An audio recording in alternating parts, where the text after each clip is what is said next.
Assalamualaikum warahmatullahi wabarakatuh. Fatiha ila hadrati habibina wa syafiina wa maulana Muhammadin sallallahu alaihi wasallam wa azwaj wa zurriyati wa ahli baiti min arwahi abaihi wa ikhwanihi minal anbiya'i wal mursalin wa ali kulli minhum was-sahabati wal qarabati wat tabi'in lahum bi ihsanin ila yaumiddin thumma ila arwahi mufassirin wal muhaddisin wa syayikhina fid din siyama jaddina wa murabbina ki hayyin nur ali an-nuruni hajja maimunah wa usulihi wa quraihi wa jami'i wa syekhi wa masyayikhi thumma ila rusailil walidain naki jawad min nurin ki hayyin nur ali thumma ila ki hayyin nur ali wa jami'i masyayikhina wa masyayikhina wa sultanina syekhuna bahasa min abdullah masyatiri thumma ila syekhuna habib sa'an min abdullah masyatiri thumma ila syekhuna habib abdullah bin muhammad bin abdul syihab thumma ila syekhuna habib sa'an habib abdurrahman bin ahmad bin abdul qadir as-sagaf thumma ila habib ali bin abdurrahman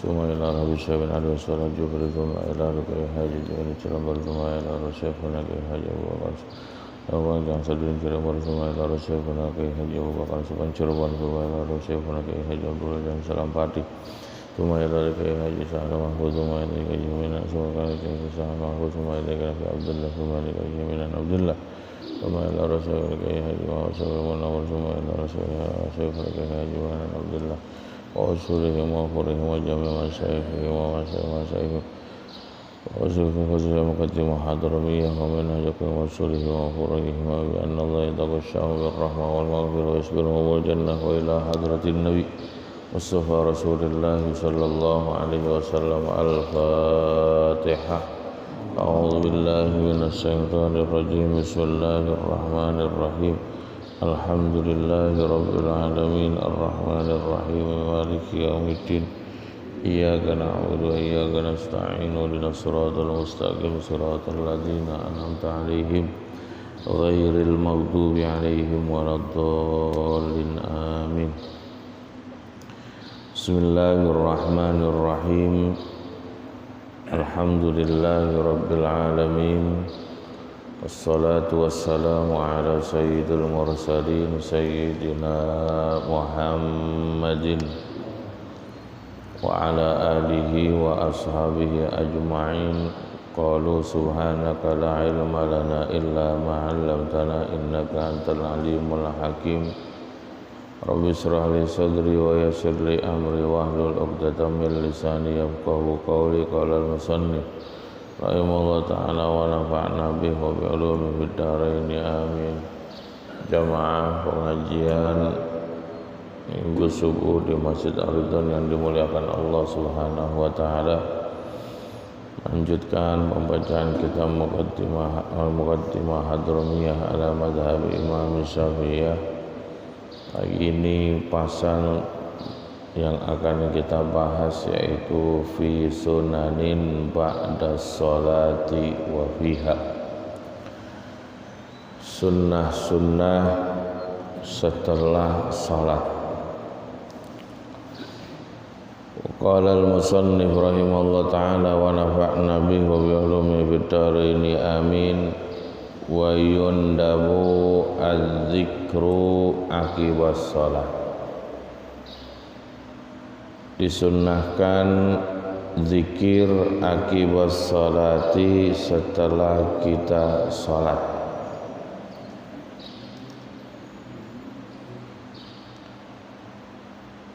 Min dzalika astaghfirullahal azim Allahumma antas salam wa minkas salam. Jadi zikir setelah salat itu hukumnya sunnah. Jadi kalau kita setelah salat kadang-kadang ada yang ngucapin alhamdulillah ya. Ya, jangan alhamdulillah Pak. Apakah di dalam sholat kita itu sudah benar-benar sah, benar-benar betul di dalam sholatnya? Ya kan? Setelah sholat ya astagfirullahaladzim, ya minta ampunan bahwa sholat yang kita kerjakan ya mudah-mudahan aja ya Allah ampunin ya, bukan kemudian alhamdulillah ya, belum tentu sholat kita diterima terjemah ya.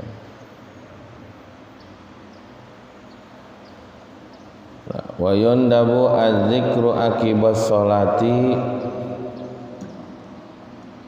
astaghfirullahaladzim salasan Allahumma antas salam wa minkas salam tabarakta ya dzal jalali wal ikram wat tasbihat salasan wa salasin wat tahmid seperti yang dikerjakan imam tadi semuanya itu sunnah ya.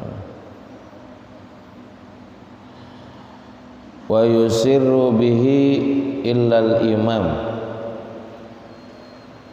dan mengecilkan suaranya kecuali imam, karena imam yang nuntun kita untuk zikir. Kalau imam kagak zikir gimana makmumnya ya kan? Nah, kita mau tergantung dari imam ya, imam zikir kita zikir. Terkadang juga imam zikir ada makmum yang kagak zikir, ada ya. Wa yusirru bihi illal imamu al muridu ta'limal hadirin, kecuali imam yang menginginkan mengajarkan para hadirin jamaah yang ada. Jadi dikeraskan suaranya bahwa ketika imam itu istighfar dengan mengeraskan suaranya tujuannya ingin mengajarkan bahwa zikir yang kita baca ini adalah sunnah. Ta'limal hadirin fayajharu ila ayyata'allamun, maka imam mengeraskan suaranya sampai mereka mengetahuinya bacaannya. Jadi makmum bisa mengikuti ya. Jangan cepat-cepat juga, pelan-pelan ya kan, meresapi ya. Wa yuqbilu al-imamu 'alal ma'mumina, dan menghadap imam ya kepada makmumnya ya. Wa yaj'al yasarahu 'alal mihrab, dan menjadikan kirinya imam al-mihrabu mihrab, jadi ngadepnya ke sono. Hadap kiri ini kirinya ada di mihrab, pengimam mihrab ya. Jadi kalau habis sholat imam menghadapnya ke sono ya, sunnah. Wa yundabu fihi, dan disunnahkan di dalamnya kulla doain itu ya, fihi wa fihi doa ya, dan disunnahkan di dalamnya wa fihi doa, dan di setiap doa raf'ul yadaini, dan disunnahkan setiap doa ngangkat tangan. Doa juga hukumnya sunnah, ngangkat tangan juga hukumnya sunnah. Wa kullu doain raf'ul yadaini. Kemudian setelah doa summa mashul wajhi bihima, kemudian membasuh ke wajahnya dengan kedua tangannya, sunnah. Kalau di luar sholat, kalau di dalam sholat jangan ngusap. Kayak kunut tadi ya, kunut tadi hukumnya sunnah, mengangkat tangannya hukumnya sunnah, tapi tidak disunnahkan ngusap ya. Jadi setelah kunut jangan ngusap wajahnya karena tidak disunnahkan ya. Yang disunnahkan itu setelah sholat. Summa masuhul wajhi bihima wad da'watu al-mathuratu, dan doa yang dikeluarkan oleh Nabi, doa-doa ma'thur ya. Jangan kadang-kadang ada imam yang doanya panjang, tapi kalau memang doanya panjang, doa ma'thur itu ya nggak apa-apa ya. Kadang-kadang nggak suka juga, ada yang nggak suka dengan dipanjangkan doanya. Ada yang suka banget ya kan, saya senang dengan imam ini. Kenapa? Karena doanya panjang. Ya, doanya panjang. Saya punya orang tua juga, orang-orang itu senang kalau memang Pak Kiai yang doa. Ya kan, dapat aja itu doanya. Tapi kalau sekarang makanya mah kepanjangan mah ya agak ada yang doyan mau doa. Wassalatu ala nabi sallallahu alaihi wasallam awwalahu wa akhirahu, dan salawat di awal doa kemudian di akhir doa. Miftahud doa as-salatu ala nabi, kuncinya ya kan, kuncinya doa itu salatu ala nabi, imma di awal atau di akhir, yang afdal dua-duanya. Allahumma shalli ala sayyidina Muhammad ya kan. Kemudian di akhir juga ya, ada salawatnya. Miftahud doa as-salatu ala nabi sallallahu alaihi wasallam. Wa ayyan sarifal imamu akiba salamihi, dan berpaling imam setelah salam, illam yakun sama nisa, dan berpaling imam akibat salamihi setelah salamnya, illam yakun sama nisaan, jika di sana tidak ada perempuan. Jadi kalau kita ngimamin perempuan jangan berpaling, udah ngadep ke kiblat aja ya, karena yang dihadap di belakang kita adalah perempuan ya. Sudah diam menghadap kiblat saja. Langsung kalau bisa, kalau memang ada pintu langsung keluar dari pintu depan ya. Wa yamkuthul ma'mum hatta yaqumal imam. Nah, ini sekarang makmum duluan yang baru bangun, imamnya belum bangun ya. Disunahkan di sini wa yamkuthul makmum diam dulu ya, hatta yaqumal imam, sehingga imam bangun duluan. Imam yang bangun duluan baru makmum. Ini kadang udah makmum udah duluan. Hatta yaqumal imam wa yansarifa an fi jihati hajatihi, kan berpaling ya kan, ke arah kebutuhannya dia. Kalau memang kebutuhannya mau pulang ya berarti ke arah rumahnya, itu baru makmum. Kalau memang ke tempat sini, ke tempat pengimaman, berarti biarkan imam duluan, yang bangun imam duluan baru makmum ya. Usahakan memang setelah doa imam bangun baru makmum bangun. Jadi keambil semuanya, kesunahan ini keambil semuanya. Kita ngamalin sunnah kan memang buat kita, buat ngumpulin pahala sunnah nanti makin banyak ya.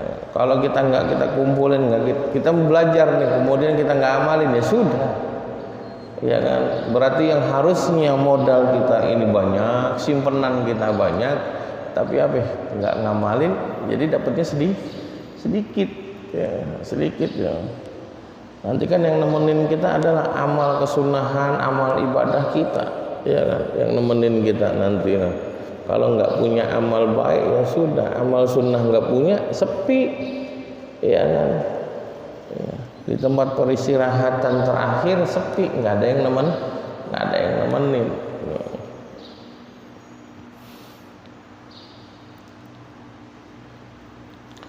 Wa ayyabsila baina sunnati wal fardi bikalamin, dan disunahkan memisahkan antara sunnah dan wajib bikalamin dengan kalam ya. Kalau memang tidak ada yang diajak bicara, berpindah itu lebih afdol.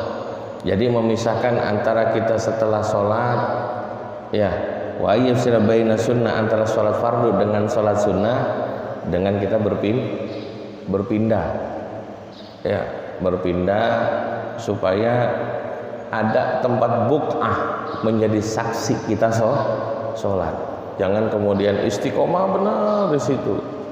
Kalau memang sholat fardu kita pada tempat yang istiqomah di situ terus, kemudian setelah sholat fardu kita sholat sunnah pindah sedikit, geser sedikit untuk menjadi saksi bahwa tempat ini juga pernah ditempatin sholat oleh si fulan. Ya, kalaupun nanti ya kan ditanya ya kan oleh malaikat, ini sholat sunnah, sholat. Ya nanti tempat itulah yang menjadi saksi bahwa ini benar. Kalau si fulan itu mengerjakan sholat sunnah, di sini tempatnya, tempat saya ini. Ya jadi banyak saksi kita untuk ibadah, jadi banyak, jangan cuma satu. Makanya di sini disunahkan au intiqali tuh, atau imak ngomong dulu, bentar dikit ya kan, bikalamin au intiqalin wa huwa afdal, berpindah itu lebih afdal ya kan. Jadi antara sholat fardu dengan sholat sunnah kita berpisah tempat, berbeda tempat supaya menjadi saksi nantinya bahwa kita tempat sholat kita itu bukan satu saja tapi banyak ya, pindah lagi, pindah di mana. Wa al-intiqalu wa huwa afdal wan naflu alladzi la tusannu fihi al-jama'atu fi baitihi afdal. Dan salat sunnah allati la tusannu fihi al-jama'ah fi baitihi afdalu. Salat sunnah yang tidak disunnahkan jamaah fi baitihi afdal, mengerjakan salat sunnah yang mana salat sunnah tersebut tidak disunnahkan jamaah fi baitihi afdal, mengerjakannya di rumah itu lebih afdal. Kalau ada sholat sunnah yang disunnahkan jamaah seperti taraweh itu disunnahkan jamaah. Makanya nyari orang di masjid ya untuk berjamaah.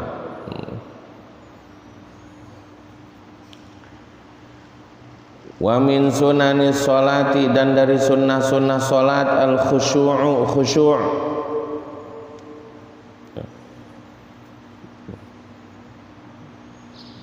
Kalau Imam Ghazali khusyuk ini menjadi rukun. Imam Ghazali. Coba kalau syariat itu menghukumkan bahwa khusyuk itu menjadi rukun sholat, nggak ada yang sah ini sholat kita ini, Pak. Ya, masih mikir besok pagi ngapain. Ya, alhamdulillah ini cuma dijadikan sunnah oleh syariat.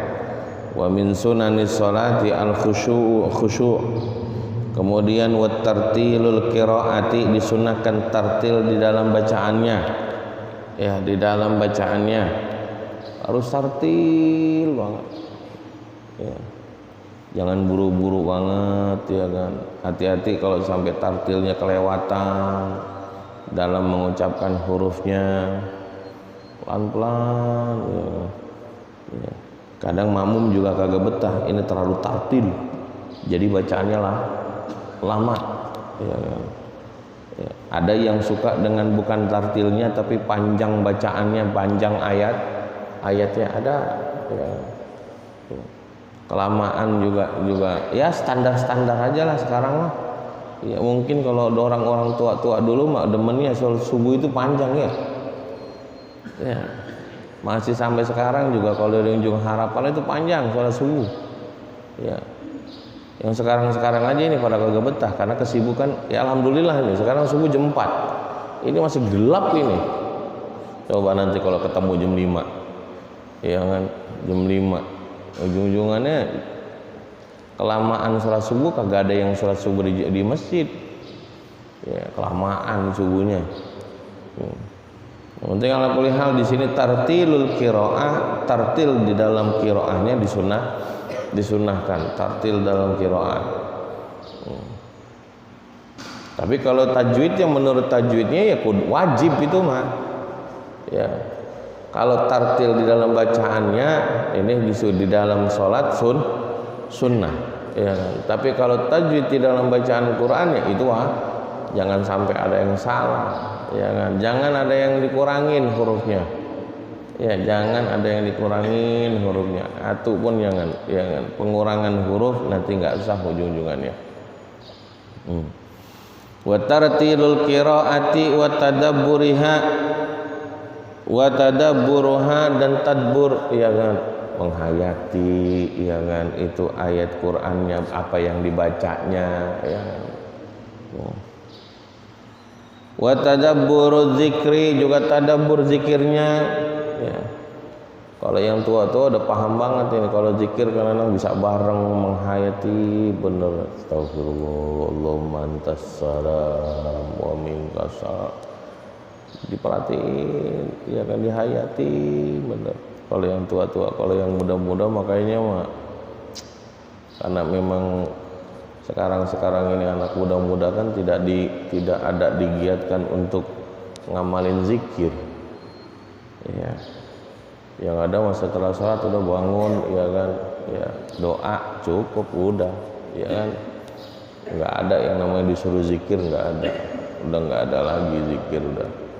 Ya makanya anak-anak kita nanti ujung-ujungannya nggak ada yang doyan, nggak ada yang doyan sama zikir, nggak ada, ya kan.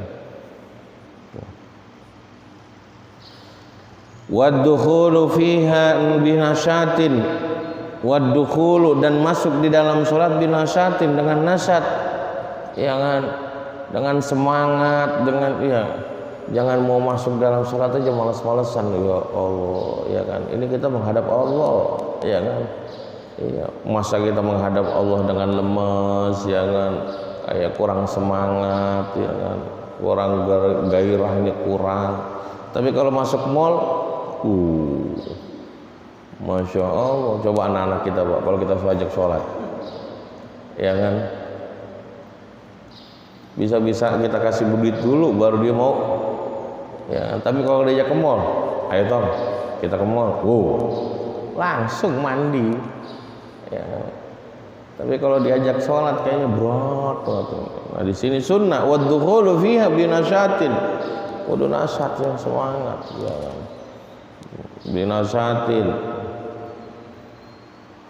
Wa faragul qalbi, dan disunnahkan di dalam sholat itu, ya, sepinya hati dari urusan dunia. Ini dia, ya, hati benar-benar kosong, farag, kosongin hati, kita fokus kepada, ya, fokus bahwa kita di hadapan kita ini Allah. Jangan kemudian mikir di hadapan kita ini Allah. Jangan kemudian mikirnya begini, Allah ini ada depan kita, ya kan, Allah tahu apa yang ada di hati kita. Gue ngomong aja dalam hati gitu kan, ya, gue punya utang ini lah. Janganlah, ya, beda lagi, ini mau urusan, ya, ini mau urusan ibadah saja, sholat saja, kudu hati kudu kosong tuh. Faragul qalbi minasyawagil dunyawiyati, tuh, ya kan, tuh, dari kesibukan dunia kita harus kosongin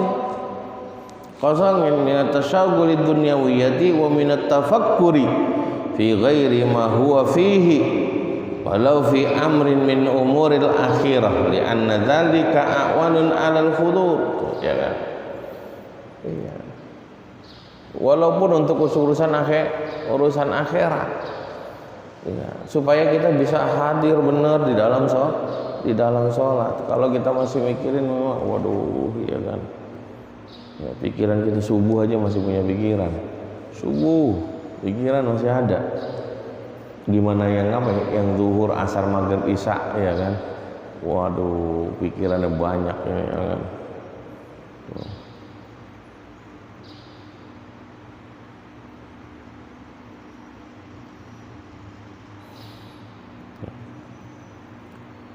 Faslun fi syurutis sholati, fasal di dalam syarat-syarat sholat.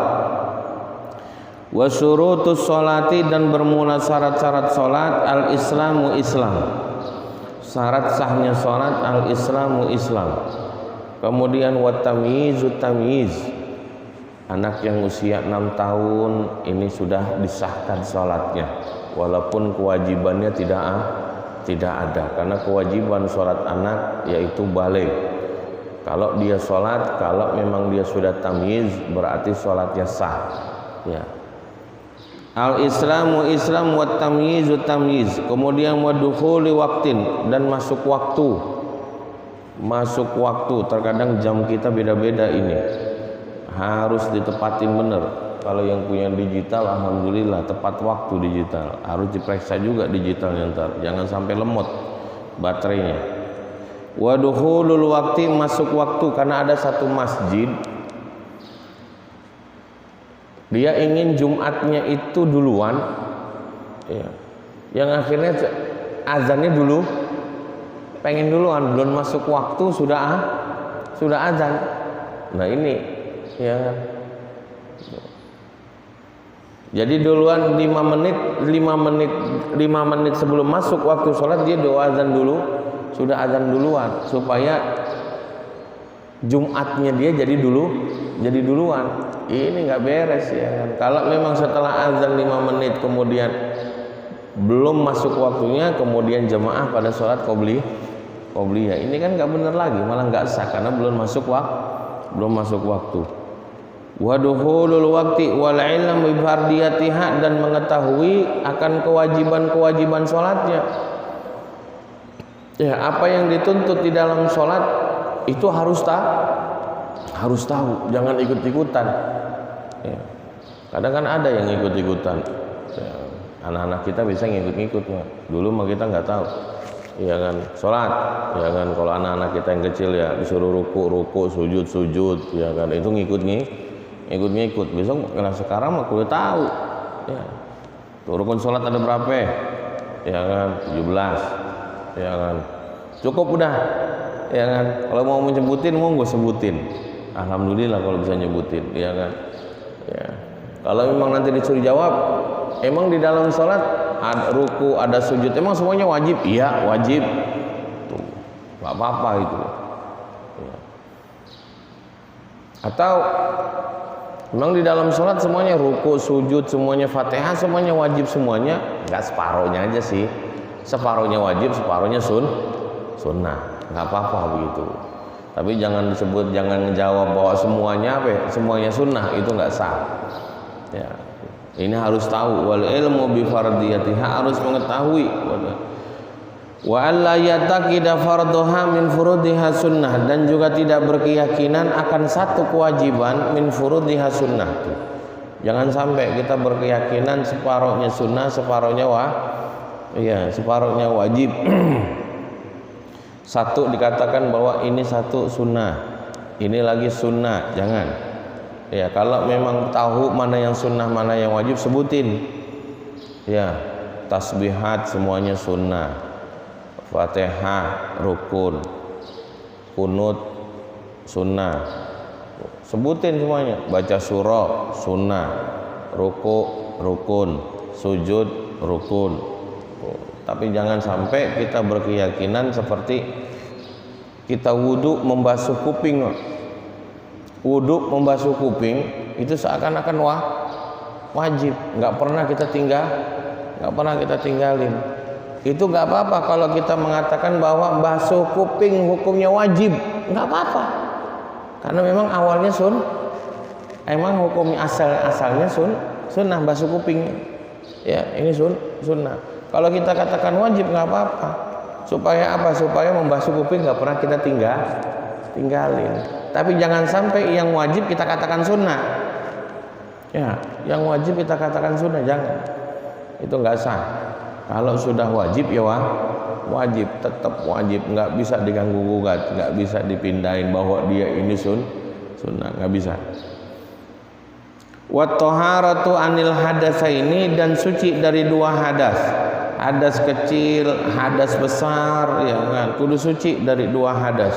Jangan sampai kita punya kentut, ya kan, tapi nggak wudu, nggak sah.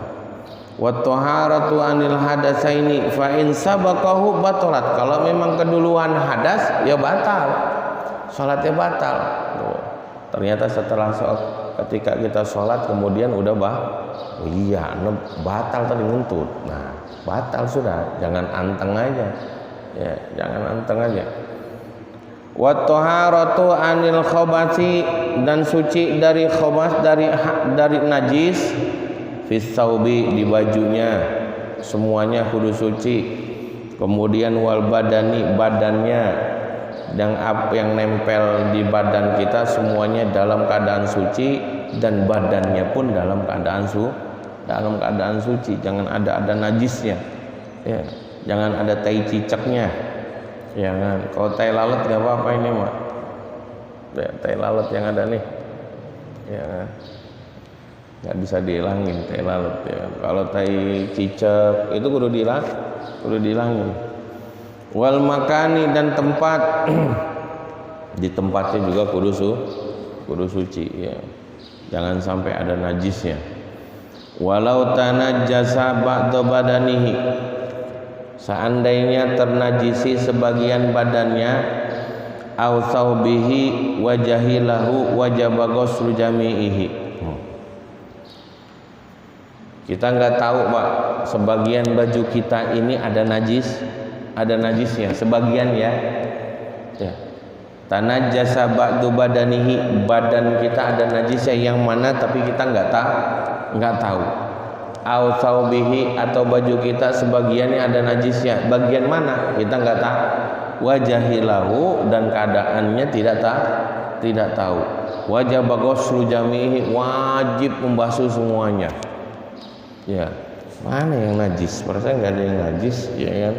Udah, cuci semuanya. Wajib ghuslu jami'ihi wala yajtahidu, dan nggak boleh jangan ijtihad. Kenapa? Karena masalahnya cuma satu. Ya, tapi kalau masalahnya dua baru. Kalau ada masalah dua baru. Ada air yang suci, ada air yang najis. Tapi nggak tahu nih mana dua air ini. Yang suci mana, yang najis mana? Atau yang suci mana, yang mustakmal mana? Nggak tahu. Nah, dia perlu ijtihad. Nah, kalau masalah baju yang najis ini kita nggak tahu bagian mananya, jangan ijtihad, karena nggak ada duanya ya, karena cuma satu tok ini masalahnya. Jangan kemudian mana najis, ini najis kayak ini mah bukan kanan kiri, bukan disebut dua ya, bukan. Nggak bisa untuk ijtihad. Walau ghasala nisfa mutanajjisin summa baqihi tahura kullu. Walau seandainya ia membersihkan separuh dari yang kena najis, summa baqihi, ya, kemudian sisanya tahura semuanya, maka semuanya jadi suci semuanya. In ghasala mujawirahu, jika ia membersihkan yang mujawirahu, yang tetangganya, yang di sampingnya, yang di sampingnya ya, yang mujawirahu ya kan, tetangganya yang berdekatan dengannya, bersihin juga. Umpamanya kalau seandainya baju ini ada di sini najisnya, ini juga kita bersihin, jangan ininya doang, tapi yang di sampingnya juga kita bersihin. Siapa tahu di sini kita tidak akan sempurna membersihkan kecuali kalau kita semuanya yang tetangganya kita bersihkan. Tuh. Jangan lembir banget. Sama seperti kita pakai sarung nutupin aurat. Ya, kita nutupin aurat, kalau nggak pusernya kita tutupin, nggak akan sempurna kita nutupin aurat. Ya, makanya pusar kita tutup, barulah sempurna kita nutupin aurat. Coba kalau kita pusar, itu memang bukan aurat pusar ya. Pusar itu bukan aurat, tapi mimbab kesempurnaan di dalam menutup aurat. Kalau kita nutup aurat, pusar itu nggak kita tutupin, kita nggak akan yakin, ya kan? Apakah sudah ketutup semuanya ini aurat?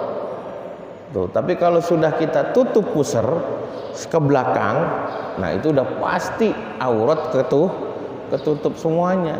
Tuh. Makanya anak-anak kita jangan sampai dibikinin celana yang jin pensil, yang pendek-pendek tuh. ya kan, yang ketat banget karena nggak bisa diangkat ya celana itu ya.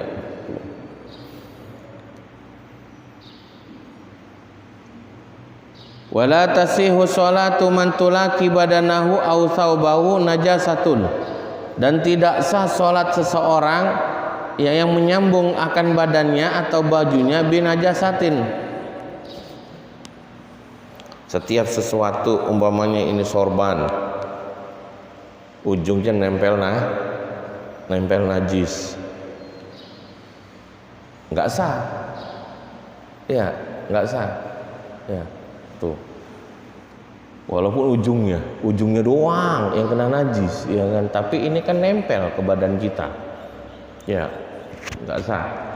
Wala tasihu sholatu man tulaki badanahu aw thawbahu najasatun wa illam yataharrak bi harakatihi, walaupun dia nggak bergerak dengan gerakan kita ya kan, sorban yang panjang banget sampai ke bawah ya, walaupun ini nggak bergerak Pak, nggak bergerak tuh, masih anteng karena saking panjangnya. Atau sekarang kayak perempuan yang punya mau kena yang panjang banget kan, atau yang baju ya kan, ujungnya bajunya ada najis, dia nggak bergerak tuh ujungnya sama sekali ya, karena saking panjangnya. Wa illam yataharrak bi harakati, walaupun nggak bergerak dengan gerakan kita, walaupun itu ya. Wala sholatu qabidi tarfi hablin ala najasatin, dan juga tidak sah sholat seseorang yang memegang ujung tali ala najasatin, atas najis. Apa? Ya. Jadi dia megang tali yang mana ujungnya najis, itu juga nggak sah. Contoh umpamanya dia punya hewan kesayangannya, kucing ya, dia pegang itu talinya biar supaya nggak kemana-mana. Atau sekarang yang lagi anak kecil kalau lagi umroh atau haji, pernah lihat ya Pak, itu diikat tangannya ya, biar supaya dia nggak jalan kemana-mana, diikat tangan orang tuanya biar supaya anak itu nggak kemana-mana ya kan. Kalau seandainya dia pakai pempes ya kan, itu sama aja ujung talinya itu ya kan, nyambung dengan najis tuh, itu nggak sah ya tuh. Kalau memang anak itu memang pakai pempes, dan kalau memang ternyata pas dilihat tuh kencingnya kapan ini ya kan tuh, berarti kan itu nyambung ke najis. Kalau memang kucing atau hewan kan nggak cebok, makanya itu masih ada najisnya tuh, pegang-pegang hewannya atau ditaruh di kaki biar supaya hewan nggak kemana-mana peliharaannya ya kan tuh. Itu sama seperti di sini, wala tasihu sholatu qabidin ya kan, qabidi tarfi hablin ala najasatin wa illam yataharrak bi harakati, walaupun nggak bergerak, walaupun najisnya itu tidak bergerak, anteng duduk manis ya kan, ujung kabelnya juga, ujung talinya nggak bergerak ya kan tuh, itu nggak sah ya. Wala yadur muhadatun najasati min ghairi isobatin, dan tidak apa-apa sejajar dengan najis min ghairi isobatin, dari tidak menyentuhnya ya. Contoh, kalau kita sholat, mungkin kalau di Yaman itu bisa ada gambarannya, orang sholat itu dia bawa sorban dibawa, kemudian sholat itu nggak ngelihat tempat, yang penting dia bisa sholat. Ini cuma ditaruh buat di kening doang ya, di jalanan. Kadang kalau sholat istisqa di jalanan digelar, taruh aja ini buat di kepala karena di aspal. Tahu-tahu pas ketika dia sujud ya kan, ada najisnya di aspal itu ya kan, akhirnya kan dikolongin ya kan, dikolong. Yang penting bajunya tidak nggak terkena najis, cukup dikolongin saja, nggak apa-apa ya. nggak apa-apa. Yang penting bajunya tidak terkena najis dan sorbannya pun tidak kena najis, jadi kolongin aja, nggak apa-apa. Makanya di sini nggak apa-apa. Wala yadurru, tidak apa-apa muhadatun najasati, ya sejajar dengan najis. Kita sholat di sini, ya kan, itu sah. Sholat di depan kamar mandi juga sah. Sholat di depan kamar mandi sah, tapi makruh. Ya, makruh karena kamar mandi kan mahalun najasa, tempatnya najis, depan persis, tapi nggak ada lagi sih tempatnya juga, ya kan, udah penuh, udah depan kamar mandi aja, nggak apa-apa, tapi apa? Makruh, ya kan. Tuh. Wala yadurru muhadatun najasati min ghairi isobatin fi ruku'in aw ghairihi, atau selainnya. Dalam ruku, ketika kita ruku ada najis, ya kan. Kemudian ketika kita sujud, yang penting tidak tersentuh baju kita atau apapun yang bersambung dengan kita dengan najis itu tidak nempel, itu nggak apa-apa. Wa tajibu izalatul wasmi, ini masalah tato, ya kan? Wa tajibu, wajib menghilangkan tato. Wa tajibu izalatul wasmi, wajib menghilangkan tato. Tapi syariat meringankannya apa? Wa tajibu izalatul wasmi illam yakhaf mahzuran. Tuh, wajib menghilangkan tato kalau memang dia tidak takut madorotnya ketika menghilangkan tato. Nah, sekarang kan menghilangkan tato yang kita kenal, ngilanginnya dengan apa? Apakah disetrika? Tapi kalau memang ada alat, kayaknya ada alat yang bisa menghilangkan dengan tidak mengkhawatirkan badannya dia, wajib dihilangin. Ya, tuh ada, tapi nanti akhirnya kayak apa ya? Kayak perbangun putih tuh. Jadi karena kulit yang ini dimatiin, ya, jadi kulit mati. Ala kulli hal, ya, ketika dia punya tato monggo saja, ya kan, wudu, ya. Karena untuk menghilangkan ini makanya diringankan. Syariat meringankan. Coba kalau memang tidak diringankan oleh syariat, itu nggak pada sah sholatnya. Yang punya tato nggak pada sah sholatnya. Di sini wajib menghilangkan. Wa tajibu izalatul wasmi, wajibnya itu terikat dengan ilam yakhaf mahzuran, jika dia tidak takut akan madorot. Kalau memang dia takut madorotnya, ya sudah, berarti tidak wajib menghilang. Tapi kalau nanti ada alat yang bisa menghilangkan tanpa ada madorotnya, lebih wajib lagi. Tuh, ada alatnya tapi mahal, madorot juga, mahal, berapa juta untuk menghilangkan tatonya. Membuat tato kadang juga mahal, tapi menghilangkannya masih mikir mahal. Tapi buatnya mahal, ya kan? Bikin tato mahal, tapi ada yang bisa menghilangkannya mahal, tapi mikir. Ini mah nggak adil, ya. Kalau memang bikinnya mahal, kalau memang menghilangkannya dengan harga yang mahal juga, ya kudunya mahal, berani lah. Jangan bikin tatonya berani mahal, tapi ngilanginnya nggak berani mahal. Ya.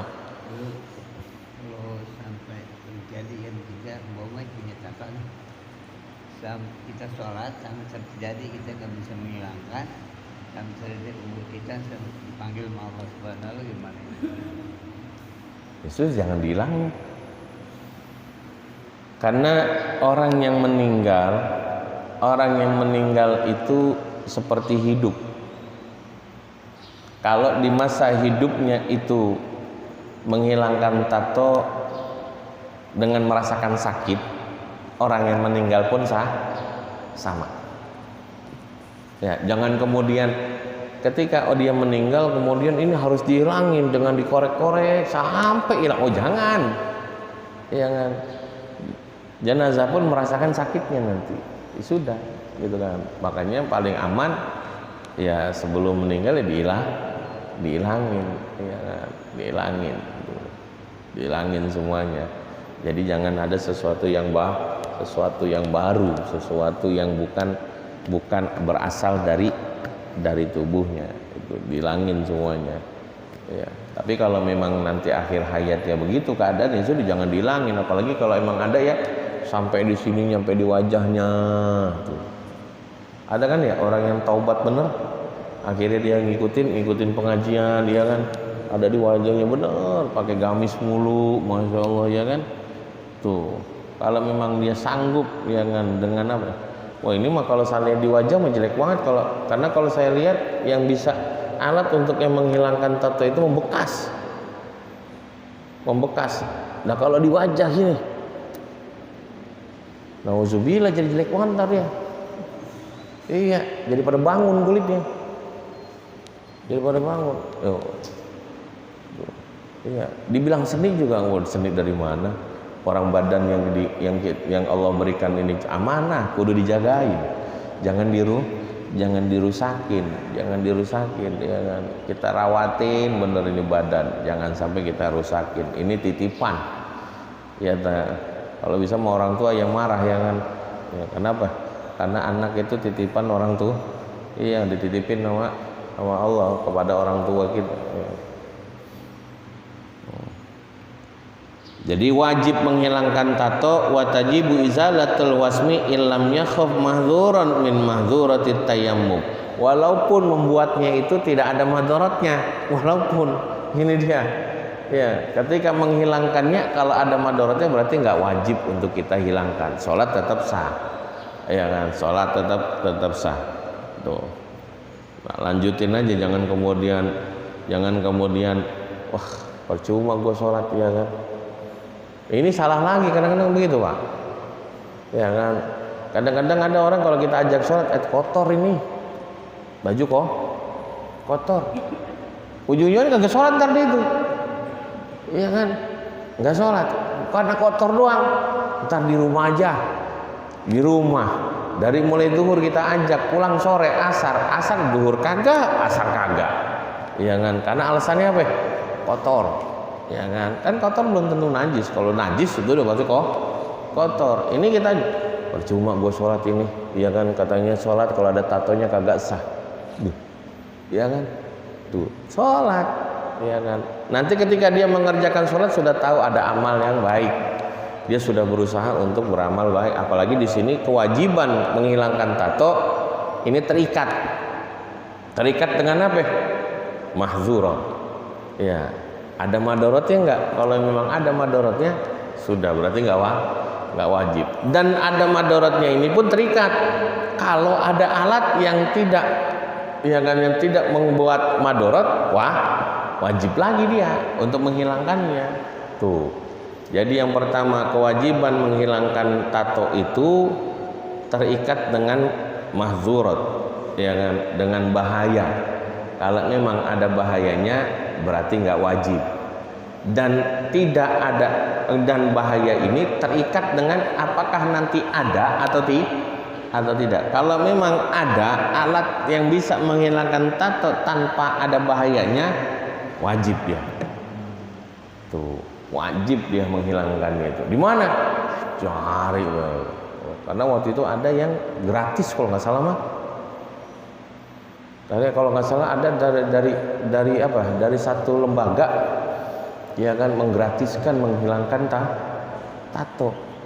Linknya ini coba dibuka Google, ya, lembaga yang sekarang mah Google udah hebat, ya. Syekh Google itu semuanya tahu, ya kan, Syekh Google. Tanya ya, biar supaya sholatnya orang yang bertato bisa mantep bener, ya kan, ketika hilang bersih dari tatonya, ya kan, tuh udah nggak ada tatonya. Tapi nanti jangan sampai jadi jelek juga dia, kalau di wajah jadi jelek ujungnya. Wa yufa'an mahal istijmarihi wallahu a'lam bis-shawab. Al-Fatihah. A'udzubillahi minasyaitonir rajim. Bismillahirrahmanirrahim. Alhamdulillahirabbil alamin arrahmanir rahim. Iyyaka na'budu wa iyyaka nasta'in. Shiratal mustaqim.